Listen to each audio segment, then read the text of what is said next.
The courtroom is silent. Maya Williams. A black woman in her 30s, she moves toward the defendant's table, her hands firm on the wheels of her chair. Her presence is strong, yet silent. The wheels of her sleek, black wheelchair glide smoothly across the polished courtroom floor. She stops in front of the judge, her face calm. But Judge Carter, an older man with graying hair and a sharp, dismissive gaze, barely looks at her. He tilts his head, then leans forward with a smirk. Oh, so now people are using wheelchairs as an excuse to gain sympathy in court. A heavy gasp ripples through the room. A few lawyers exchange glances, shifting in their seats. Some shake their heads in disbelief. Others look away, uncomfortable. Maya doesn't flinch. She tightens her grip on the wheels of her chair but says nothing. She has heard words like this before. She knows what happens when people judge her before knowing her story. But what they don't know, what Judge Carter doesn't know, is that today they are all about to learn the truth. And the truth will shock everyone. Stay with us until the end, because what happens next will shock everyone. Friends, before I share today's episode, all you need to do is a small task. Just look below this video, you'll see a subscribe button. All you have to do is click that subscribe button. It's as simple as that. And if you want, you can also press the bell icon so that you're the first to know whenever we upload a new video. Now, let's dive into the video. A warm, sunny morning. The streets of Atlanta, Georgia, buzzing with energy. Cars honk, people walk quickly down the sidewalks, conversations and laughter fill the air. And in a small yet cozy apartment on the second floor of an old brick building, Maya Williams stands in front of her mirror, adjusting her blazer. She is fierce, ambitious, and determined. A college graduate with a business degree, she has spent the last 5 years working her way up at a prestigious firm, proving her worth time and time again. Her apartment is small but filled with personality photos from college, shelves packed with books, and a wall covered in motivational quotes. She was raised by a single mother, Mrs. Williams, a nurse who worked long shifts to give Maya the future she deserved. And Maya has always believed in hard work, resilience, and the idea that if you push forward, nothing can stop you. She has a routine. Wake up at dawn, run 5 miles, drink her coffee, head to work. She has a dream. One day to start her own business, to create something bigger than herself. She has a goal, to never let anyone tell her she can't do something. Because Maya Williams is not the type to give up. Not now. Not ever. In the evenings, Maya doesn't go to bars or clubs. She goes to the track. She has been a runner since high school, a sprinter, a competitor. The sound of sneakers against the pavement, the rush of air against her skin, the thrill of pushing her body to its limits, this is where she feels free. At 5'7", with a lean, muscular build and lightning-fast reflexes, Maya has always loved the sport. Her coach, Coach Reed, once told her, "You've got the heart of a champion, kid." And she believed it. Until the night, everything changed. A dark road. Rain pounds against the windshield. The city lights blur as Maya drives home from a late-night practice. Music hums softly from the radio. She is tired but satisfied. Then, headlights flash. A horn blares. Tires screech. A sudden violent impact throws her forward. Pain explodes through her body. Glass shatters. Then silence. Darkness. Nothing.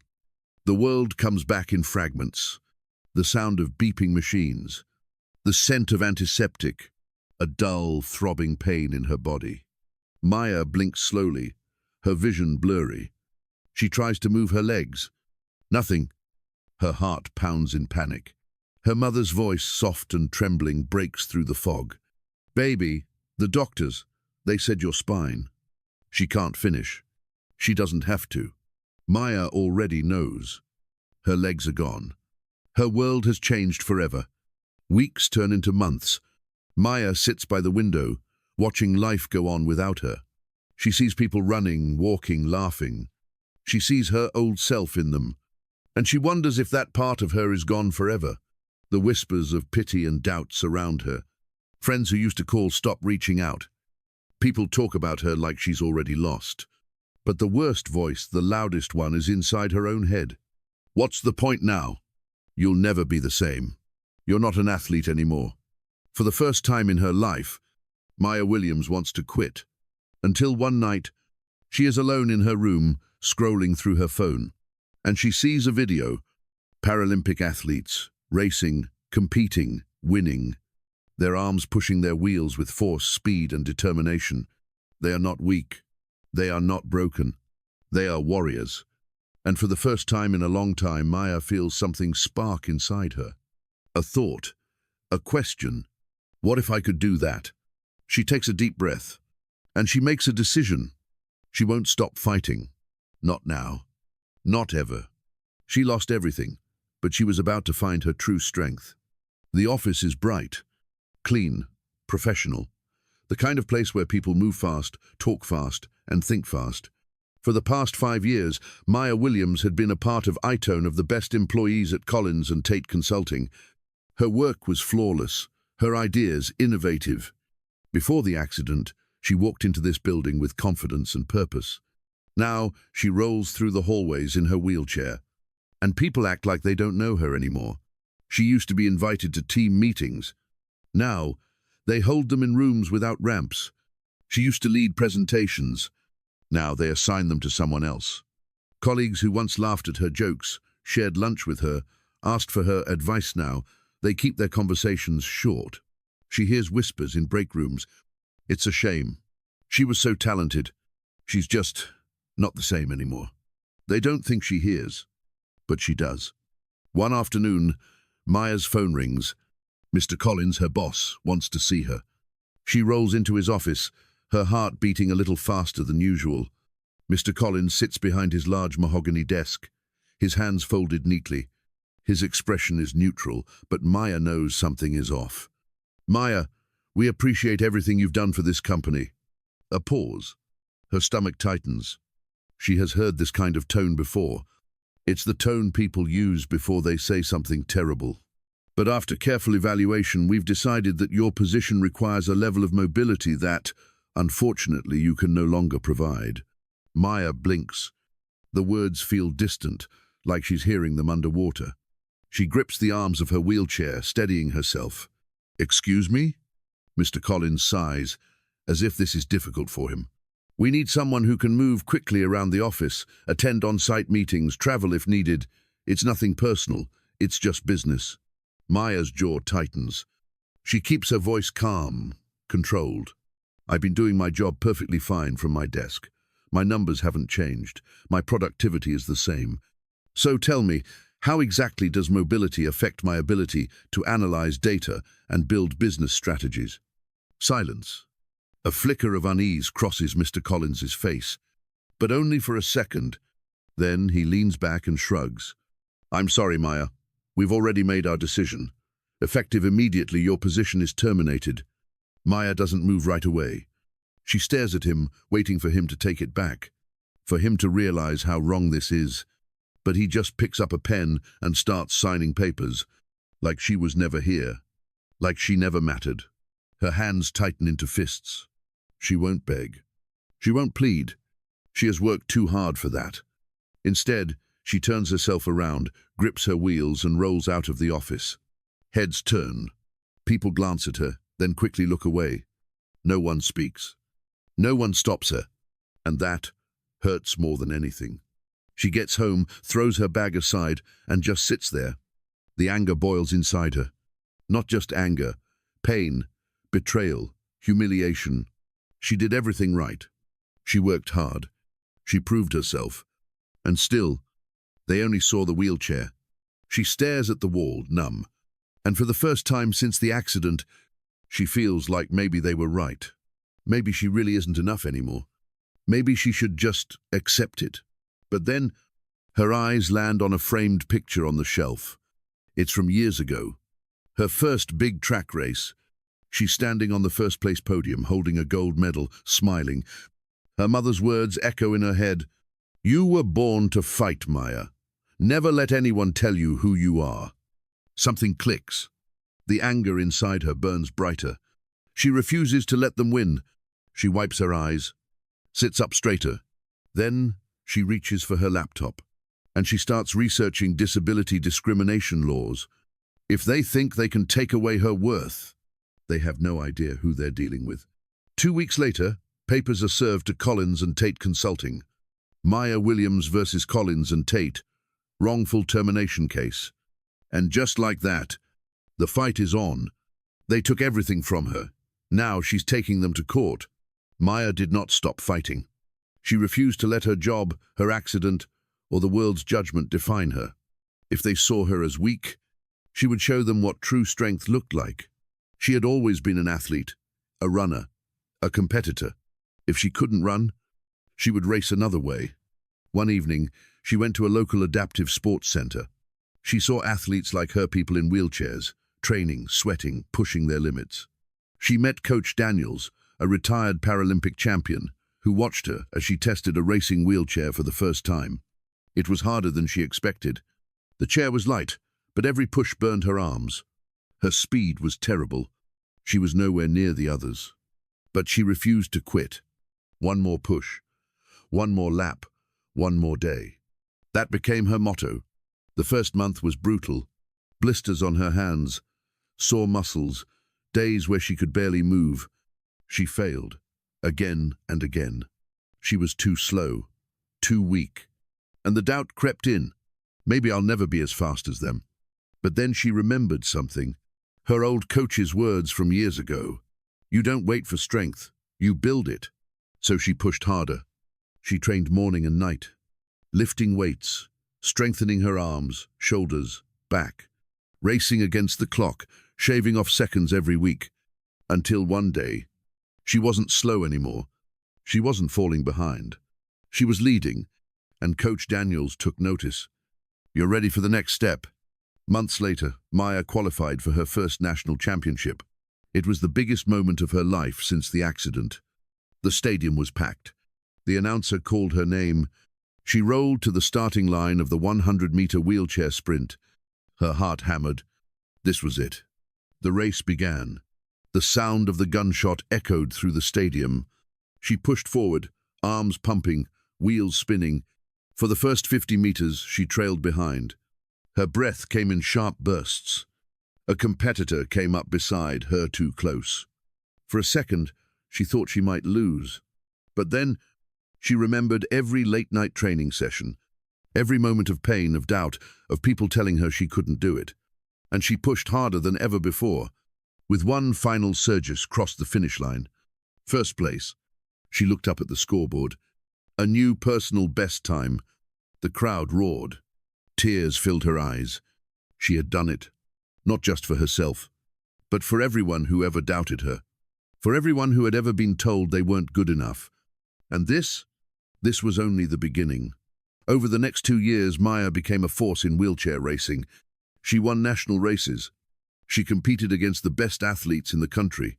And then, she qualified for Team USA, the Paralympics. The moment she had dreamed of. The moment she never thought she'd reach again. The world watched as Maya Williams lined up at the start of 3 major races. Race number 1, the 100-meter sprint. The fastest race of them all. The gun goes off. Maya pushes harder than she ever has. It's neck and neck. But in the final moment, she surges ahead. She crosses the line 0.2 seconds faster than the world champion and won gold medal number 1. Race number 2, the 400-meter race. A test of endurance and speed. Halfway through, her arms burn. The leader is a full wheel length ahead. But Maya remembers her training. She digs deep. She doesn't let the pain stop her. In the last 100 meters, she takes the lead and won gold medal number 2. Race number 3, the 4x100 relay. This time she's racing for her team. The final legger team needs her to close the gap. The moment the baton touches her hand, she explodes forward, faster than she ever has. The finish line rushes toward her, and then victory. And won gold medal number 3. The crowd erupts. The national anthem plays. Maya stands on the podium, her medals hanging around her neck. She closes her eyes, because this is who she is. Not a victim, not someone to pity, but a champion. Now, sitting in the courtroom, Maya looks down at those same medals in her hands. She had fought on the track. Now, she was fighting here. She takes a deep breath and prepares to shock them all. She was more than they ever imagined, and they were about to find out. The courtroom comes back into focus. The walls feel cold, unforgiving. The air is thick with judgment and quiet whispers. Maya sits at the defendant's table, her posture straight, her expression unreadable. She has been here before. Not in a courtroom, but in a moment like this. A moment where everyone doubts her. A moment where people decide her worth before she even speaks. And she is tired of it. Judge Carter folds his hands, raising an eyebrow. Miss Williams, you are claiming that you were unfairly fired from your job due to your condition. The way he says it, condition, makes it sound like an insult, like being in a wheelchair is something to be ashamed of. Maya doesn't react. She simply holds his gaze, calm, focused, unshaken. Her lawyer, Mr. Evans, clears his throat. Your Honor, my client was dismissed without just cause. She was one of the company's top-performing employees before and after her accident. But the company's lawyer, Mr. Thompson, smirks. He leans back in his chair, arms crossed. Your Honor, let's be realistic. Some jobs require full physical ability. This is not discrimination, it's practicality. Maya's jaw tightens. She has heard these words before. Mr. Evans doesn't hesitate. Practicality? So you're saying a person's value in the workplace is defined by their legs? A murmur spreads through the courtroom. Mr. Thompson shrugs, unfazed. I'm saying that some people just aren't meant for certain jobs. His eyes flick toward Maya. A slow, condescending smirk curls on his lips, like she isn't even worth arguing over, like she has already lost. Judge Carter leans forward, resting his elbows on the desk. His voice is casual, uninterested. Miss Williams, tell me this, what exactly makes you so special? Silence. The question hangs in the air. A few people in the audience stiffen. Maya's lawyer starts to speak. But Maya lifts a hand. She wants to answer this herself. She takes a breath. Then, with quiet confidence, she speaks. Your Honor, do you know who I am? Judge Carter raises an eyebrow. The company's lawyer chuckles under his breath. The people in the courtroom lean in, curious, because they're about to hear something none of them expected. They judged her too soon, but now she's about to change everything. A hush falls over the courtroom. Judge Carter leans back slightly, as if processing her question. Do I know who you are? He repeats, his voice skeptical. Maya's hands rest lightly on the wheels of her chair. She doesn't blink, doesn't waver. Then with quiet confidence she speaks. I am Maya Williams. A pause. She reaches into her bag and pulls out a small black case. She sets it on the table in front of her, clicks it open, and inside are 3 gleaming gold medals. The room erupts in whispers. Gasps ripple across the courtroom. The company's lawyer, Mr. Thompson, stiffens. His smirk vanishes. Judge Carter's mockery fades. For the first time, he looks uncertain. Maya lifts one of the medals, turning it between her fingers. The gold catches the light, shining brightly. I am a 3-time Paralympic champion, she says, her voice steady. I have broken records. I have represented this country on the world stage, and I have won. Silence. The judge stares, speechless. The company's lawyer opens his mouth, then closes it again. For the first time, Maya sees something in their faces. Doubt, guilt, shame. Because they know now. They judged her too soon. Maya gently places the medal back in the case, then folds her hands in front of her. She speaks again, this time directly to the judge. You ask me what makes me special, but the truth is, I shouldn't have to be a champion for you to respect me. The judge's jaw tightens. Maya's voice remains calm but firm. I shouldn't have to prove my worth to you or to anyone, because my value should not be measured by our legs, our ability to walk, or how we look. It should be measured by our strength, our determination, and our right to be treated as equals. A murmur spreads through the courtroom. People begin nodding, whispering. The judge looks down at his papers. His fingers tap against the desk. For the first time, he seems unsure. Then, Maya turns her attention to Mr. Thompson. His face is pale now. He looks uncomfortable. Maya tilts her head. You said some people aren't meant for certain jobs, but tell me, Mr. Thompson, A pause. How exactly did I win 3 gold medals if I wasn't meant to compete? A sharp intake of breath from the audience. Someone stifles a chuckle. Mr. Thompson clears his throat, shifting in his seat, but he has no answer. Because there isn't one. The camera zooms in on Judge Carter. His mocking smirk is gone. His face is serious now, thinking, processing. Maya holds his gaze. For the first time, he truly sees her. She just changed everything. But will it be enough? The courtroom is silent. No more whispers, no more chuckles, just silence.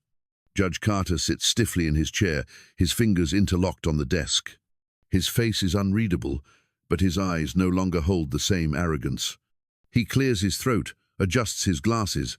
For the first time, he seems to be choosing his words carefully. Miss Williams, 1. But he stops. His gaze drops to the gold medals, still gleaming on the table. A flicker of something crosses his face. Regret.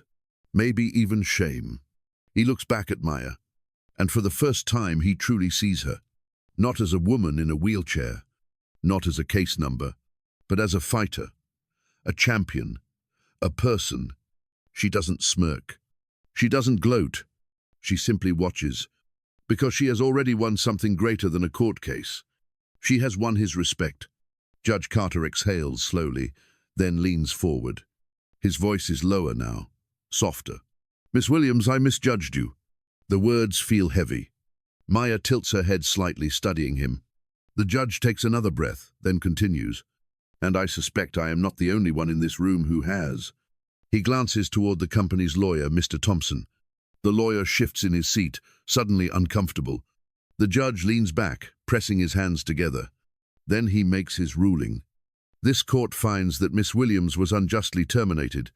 The defendant is ordered to compensate her for damages and reinstate her position should she choose to return. A beat of silence. Then the courtroom erupts. Maya's lawyer shakes her hand. People in the audience nod. Some even clap quietly. But Maya? She just sits there for a moment, breathing. Because this wasn't just about winning.